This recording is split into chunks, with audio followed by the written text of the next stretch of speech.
Hi orange பிளட்ஸ், welcome to Rakesh Jenny. இந்த வீடியோவில் நம்ம சோஷியல் மீடியா அலப்பறைகள் தான் பார்க்க போகிறோம். சோஷியல் மீடியா அலப்பறைகள்னு ஒன்றே ரகரகமாக வகை வகையாக அதெல்லாம் தான் வரும். அதே மாதிரியே இந்த வீடியோவில் நிறைய வெரைட்டிஸ்லாம் இருக்கு. அதெல்லாம் ஸ்கிப் பண்ணாமல் பாருங்க. சரி வாங்க வீடியோக்குள்ள டக்குன்னு போகலாம்.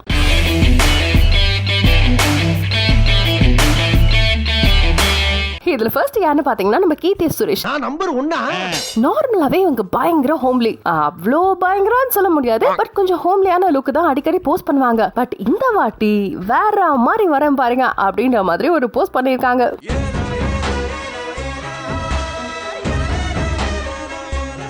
இவங்க ஒரு ப்ரொடியூசரோட பொண்ணு. சோ பட வாய்ப்பு கிடைக்காம இருக்கிறதுக்குலாம் வாய்ப்பு இல்ல. இல்ல தப்பு அப்படி சொல்லக்கூடாது. இவங்க ஒரு நேஷனல் அவார்ட் வின்னர். சோ பட வாய்ப்பு கிடைக்காம இருக்கிறதுக்கு வாய்ப்பு இல்ல. அப்புறம் இதுக்கு காரணம் என்னவா இருக்கும்? ஹீரோக்கு தங்கச்சி அக்கா வேஷத்துக்குலாம் என்ன கூப்பிடாதீங்க, ஹீரோயின்னா மட்டும் ஸ்கிரிப்ட் எடுத்துக்கிட்டு வாங்க அப்படின்னு டைரக்டர்ஸ்க்கு சொல்லாம சொல்லிருக்காங்க நம்ம கீர்த்தி. எது எப்படி சொன்னாலும் கீர்த்தி பார்க்கிறதுக்கு கியூட்டா அழகா தான் இருக்காங்க. அடுத்தது நார்மலா ஹீரோயின்ஸோட வரலாறு என்ன? ஒரு 14 வயசுல இருந்து ஹீரோயினா நடிக்க ஆரம்பிச்சு கல்யாணம் ஆனதும் ஒரு 20% ஃபீல்ட் அவுட் ஆயிடுவாங்க. அப்புறம் குழந்தை பிறந்துச்சுன்னு வச்சுக்கோங்களேன், அவ்வளவுதான் ஒரு 70% ஃபீல்ட் அவுட் ஆயிடுவாங்க. அதுக்கப்புறம் அக்கா, அம்மா, அண்ணி இந்த மாதிரி கேரக்டர் தான் பண்ண ஆரம்பிப்பாங்க. இது எல்லாருக்கும் தெரிஞ்ச விஷயம் தான். ஆனா இதுலயும் எக்ஸெப்ஷன்ஸ் இருக்காங்க. அதுல ஒரு ஆள் தான் நம்ம காஜல் அகர்வால். இதுக்கு முன்னாடி நீங்க பார்த்த போட்டோஸ் எல்லாமே காஜலுக்கு கல்யாணம் ஆகிறதுக்கு முன்னாடி இருந்த போட்டோஸ். இப்போ குழந்தை பிறந்ததுக்கு அப்புறம் எப்படி இருக்காங்கன்னு பாருங்க.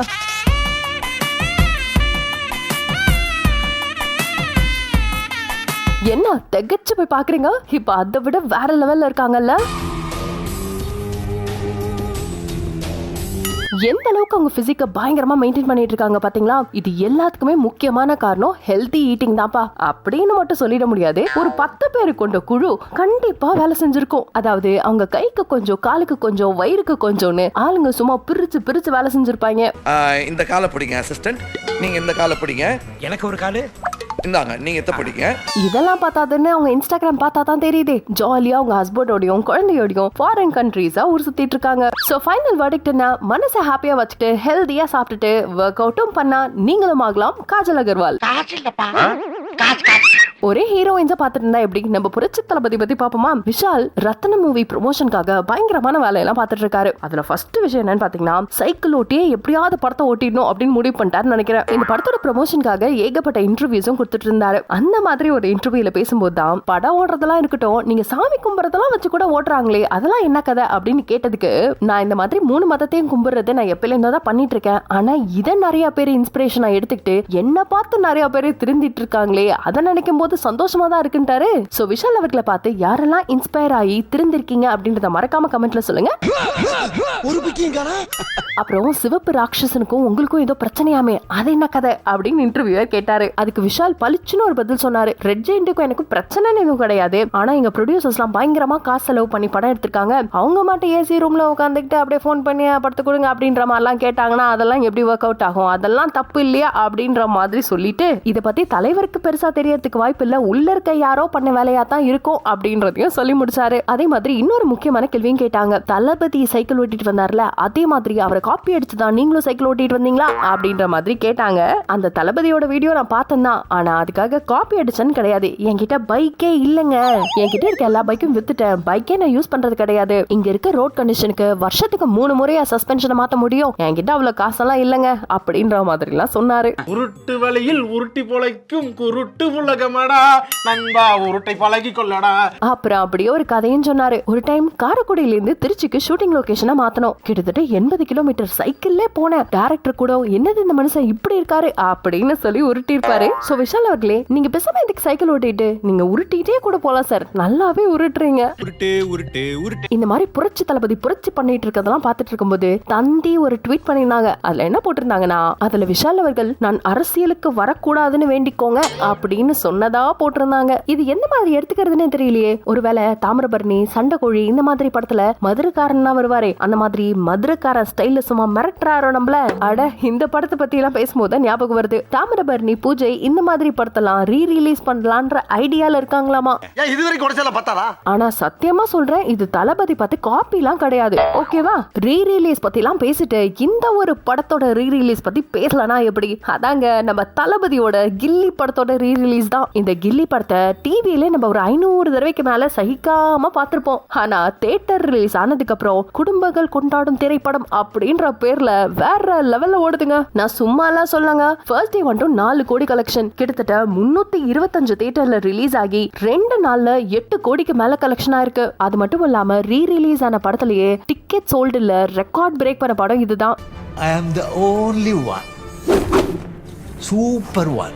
இத ப்ளூ சட்டமாறன் கூட ட்வீட்டா போட்டிருப்பாரு. சோ உங்கள எத்தனை பேர் இந்த படத்தை தியேட்டர்ல போய் பார்க்கணும் அப்படின்னு ரொம்ப ஆர்வமா இருக்கீங்க அப்படின்றத கமெண்ட்ல சொல்லுங்க. என்ன பத்திலாம் நீங்க கேட்கவே வேணாம். நான் ஆல்ரெடி 2 டைம் பார்த்துட்டு வந்துட்டேன். உண்மையாலுமே அந்த தியேட்டர்ல இந்த வைப் வேற லெவலுங்க. இது தெரியுமா உங்களுக்கு? நம்ம தளபதியோட ரீரிலீஸ் படம் வேற லெவல்ல ஓடி இருக்குன்னு உங்களுக்கு தெரியும். ஆனா தலையோட ஏகேவோட படமும், அதாவது மே 1ஆம் தேதி மங்காத்தா ரிலீஸ் ஆக போதா. நார்மலா இவங்க படங்கள் மோதி தரமான சம்பவங்கள் பண்ணதெல்லாம் பத்தாதுன்னு ரீ ரிலீஸ்ல கூட பாக்ஸ் ஆபீஸை யாரு அடிச்சு உடைக்க போறாங்கன்றத பொறுத்திருந்து பார்க்கலாம். ஓகே, வெயிட் பண்ணுவோம். அப்புறம் ஏகேவோட விடாமுயற்சி அப்டேட்டை நாமளும் விடாமுயற்சியா கேட்டுட்டே இருப்போம். ஆனா பெருசா எந்த அப்டேட்டும் வராது. ஆனா ஏகேவோட இன்னொரு போட்டோ ஒன்னு ரிலீஸ் ஆயிருக்கு. அவரு எலெக்ஷனுக்கு ஓட் பண்றதுக்காக போனப்போ எடுத்த போட்டோ ஒன்னு ரிலீஸ் ஆயிருக்கு. இதை பார்த்து எல்லாம் சந்தோஷப்பட்டுக்க வேண்டியதான். அப்புறம் அவர் ஃப்ரெண்ட்ஸோட கேரளாக்கு பைக்கிங் போயிருக்கார் போல. அங்க கூட அவர் ஃபேவரட்டான பிரியாணிய சூப்பரா செஞ்சு எல்லாருக்கும் சர்வ் பண்ணிருக்காரு. வீட்டுக்கு வந்தவங்களுக்கு வயிறார சாப்பாடு போட்டு சந்தோஷப்படுறாரு. சாந்தமான மனுஷன். நம்ம ஏகே ஒரு ரைடர், ஆக்டர், அதெல்லாம் தாண்டி அவர் ஒரு சூப்பரான பிரியாணி ஷெஃப் அப்படின்றத கண்டிப்பா நம்மளால மறுக்கவே முடியாது. ஏன்னா நிறைய பேர் அந்த பிரியாணி எப்படி இருக்கும் அப்படின்றத சொல்லியிருக்காங்க. ஆனா அண்ணனுடைய கை பக்குவோம், தூக்கத்துல இருந்து கூட கையை நக்குவோம். அப்படி ஒரு டேஸ்ட். சோ அவர் ஃப்ரெண்ட்ஸ்க்காக அந்த ஸ்பெஷலையும் பண்ணிருக்காரு. தளபதி தலைன்னு எல்லாரையும் பார்த்தாச்சு. தலைவரை பத்தி பார்க்கலன்னு தப்பா போயிடும்ல. தலைவரோட 171ஓட டைட்டில் டீசர் ரிலீஸ் ஆயிருக்கு. தலைவரோட 171 லோகேஷ் கனகராஜ் தான் டைரக்ஷன் பண்றாரு. பிளஸ் சன் பிக்சர்ஸ் தான் இந்த படத்தை ப்ரொடியூஸ் பண்றாங்க. டீசரே தகன் தங்க வேட்ட மாதிரி இருந்துச்சு. அப்புறம் அடிக்கடி 171ஓட ரெஃபரன்ஸையும் போட்டிருந்தாங்க. அப்புறம் தலைவர் ரங்கா படத்துல ஒரு டயலாக் சொல்லிருப்பார்ல, தப்பென்ன சரியானு. அந்த டயலாக் வேற சொல்லிருப்பாரு. துண்டு ஒரு தடவை தான் தவறும் அப்படின்றது நல்லா லோகேஷ் கனகராஜ் அவர்களுக்கு புரிஞ்சிருக்கும். அதனால கண்டிப்பா இந்த வாட்டி இந்த படத்தை மிஸ் பண்ணிட மாட்டாரு. இந்த வாட்டி மிஸ் ஆகாதுல்ல? மிஸ்ஸே ஆகாது. தலைவர் லோகேஷ் கனகராஜ் கிட்ட இருந்து வெறும் 20 மினிட்ஸ் தான் கதை கேட்டாராம். அதுக்கே ஓகே சொல்லிட்டாராம். சோ அதுக்காகவே லோகேஷ் அவர்கள் சிறப்பா பண்ணுவாருன்னு நினைக்கிறேன். பொறுத்திருந்து பார்க்கலாம். உன் வேகம் எனக்கு பிடிச்சிருக்கு. ஆனா வேகம் மட்டும் பார்த்தா தம்பி, விவேகமும் இருக்கணும். அப்புறம் சவுக்கு சங்கர்னு ஒருத்தர் இருக்காரு. எல்லாத்துக்கும் ஏதாவது விமர்சனம் சொல்லிட்டே இருப்பாரு. அவர் ஒரு ட்வீட் போட்டிருந்தாரு. அதுல என்ன போட்டிருந்தாருன்னா, விஜய் டேக் பண்ணி 2026 a fight between a dismissed clerk and a superstar அப்படின்னு போட்டிருந்தாரு. இது மூலமா சவுக்கு சங்கர் என்ன சொல்ல வராரு? 2026 எலெக்ஷன்ல விஜய்க்கு எதிரா இவரும் நிக்க போறாரா, இல்லனா அந்த போட்டோவை ரெஃபரன்ஸா எடுத்துக்கலாமா, நீங்க அதிகமா தம் அடிக்கிறீங்களா இல்ல நான் அதிகமா தம் அடிக்கிறேனான்னு பாப்போமா அப்படின்னு சொல்லியிருக்காரான்னு தெரியல. எத்தனை பேர் வரணும்னாலும் வாங்க, ஆனா தாஜ்மஹாலை தூக்கி தமிழ்நாட்டில் வைக்க போகிறேன், அப்புறம் கர்நாடகா கிட்ட பேசி தண்ணி வாங்கி தரேன் அப்படின்னு சொல்லிட்டு ஃபேக்கான ப்ராமிஸ் எல்லாம் பண்ணாம என்ன ஆக்சுவலா உங்களால பண்ண முடியுமோ அதை மட்டும் சொல்லி ஓட்டு வாங்கிட்டு போங்கப்பா. நீங்க மைண்ட் வாய்ஸ் நினைச்சு சத்தமா பேசிட்டு இருக்கீங்க. நம்ம ஆர்சிபி வருஷம் வருவாங்க. ஐபிஎல் ஸ்டார்ட் ஆகுதுன்னு தெரிஞ்சதும் ஈசாலா கப் நம்தேன்னு பில்டப்ப கொடுப்பாங்க.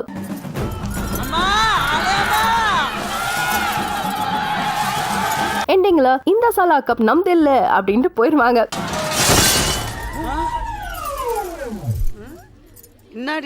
ஆனா இந்த வருஷம் அப்படி இல்லங்க. கோலிக்கு பையன் பிறந்த நேரம். ஆர்சிபி WPL கப் அடிச்சிட்டாங்க. நெக்ஸ்ட் IPL தான். ஈசாலா கப் நம்தே அப்படின்னு வேற மாடுலேஷன்ல தூக்கிட்டு வந்தாங்க. இவங்க குடுக்கிற பில்டப்ப பார்த்துட்டு நான் கூட ஒருவேளை அடிச்சிருவாங்களோ அப்படின்னு பயந்துட்டேன். சாரி, நம்பிட்டேன். ஏண்டா எங்களை இன்னமுமாடா நம்பிக்கிட்டு இருக்க? பார்த்தா பாதி IPL தாண்டல, மொத்தம் ஆளா எலிமினேட் ஆயிட்டாங்க. ஆர்சிபி பவுலர்ஸ வச்சுக்கிட்டு ஈசாலான்லாம் இல்ல, உங்களுக்கு எந்த சாலாவும் கப் இல்லன்னு நாங்க சொல்லல. அந்த ஆர்சிபி ஃபேன்ஸ் எல்லாம் புலம்புறத பார்த்தா அச்சோ பாவமா தான் இருக்கு. பாவம் பார்த்து நாங்க விடலாம், KKR விட மாட்டாங்க போல. போன 23ஆம் தேதி ஒரு ட்வீட் போட்டிருக்காங்க. அதுல 7 வருஷத்துக்கு முன்னாடி நாங்க வரலாறு படைக்க 49 காரணம் கிடைச்சிருக்குன்னு. போற வரவெல்லாம் போர் அடிக்குதுன்னு ஏதோ பஞ்சிங் பேக் மாதிரி ஆர்சிபியை தான் போட்டு அடிக்கிறாங்க.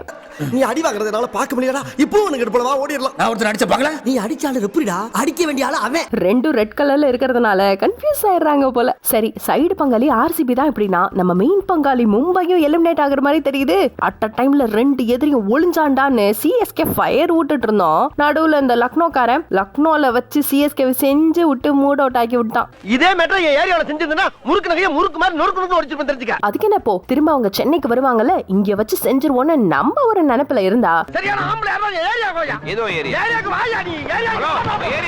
கடைசியில அவங்க நம்மள வச்சு செஞ்சுட்டு போயிட்டாங்க. அதுலயும் அந்த ஒரே ஒருத்தன் ஸ்டாய்னஸ் மனுஷனாடா நீ, ஒரு ஈத எனக்கு வேணா. ஒரு வாரம் தேக்கி வச்சிருந்த வன்மத்தை பூரா கக்கிட்டாங்க. அப்படி ஒரு அடிடா அது. இன்னைக்கு உங்களுக்கு காட்டானுங்க SRH கூட தானே மேட்ச். கிரியாளா உடம்ப இரும்பாக்கிக்கடா, அடமலா ஆரம்பிச்சு வெளுத்து வாங்க போகுது. இன்னைக்கு இருக்கையா உங்களுக்கு தீபாவளி, பொங்கல், கிறிஸ்மஸ் எல்லாம். ஆமா, நமக்கு அடுத்து யாரோட மேட்ச்? ஐயோ, நமக்கும் SRH கூட தானே. போதும் போதும், இதோட கலையை சாத்திப்போம். ஓகே அரேஞ்ச் பிளட்ஸ், சோஷியல் மீடியா அலப்பறைகள்லாம் எப்படி இருந்துச்சு? தரமா இருந்துச்சா? Okay, see you all in next video. Until then, tata bye bye from Rakesh and Jenny. Bye bye.